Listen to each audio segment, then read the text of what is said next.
No one learns the same way in every subject.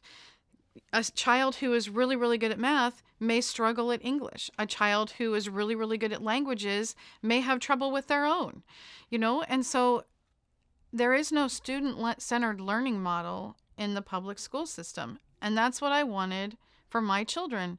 Let them go in the direction that they're interested in, because then they will love learning and they'll broaden that learning and they'll have a lot more information, education, and be a better person because they kept learning.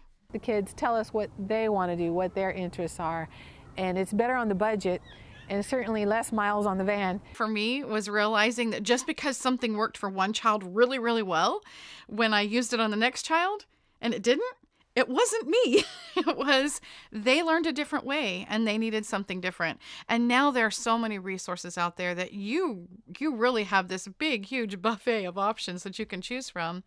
And I would say that's not failing. It's looking at what your options are for each individual child. Not all the kids want to do piano. Not all the kids want to do soccer. And you can try and make them all soccer stars, but they might not all want to do that. So we've waited to see, they let us know what they want to do, and we try very hard to either finance it or provide the transportation for what their interests are. And that keeps us busy enough without us making up stuff that they need to be doing. I've always seen them progress and do very well, but I've tried not to compare them too much to the kids their age. I look at each individual child and I ask myself, are they progressing? Are they doing well? Are they happy? Are they, having success and progressing at their own rate? And that's where I benchmark for them. We do, when they're very young, ask them, what do you want to do? What do you like to study? What do you want to read about? What event do you want to attend? And we consider all that part of their education, even if it is extracurricular. I think it helps to mold who they're going to be. Delight-led learning. I've heard of child-centered learning.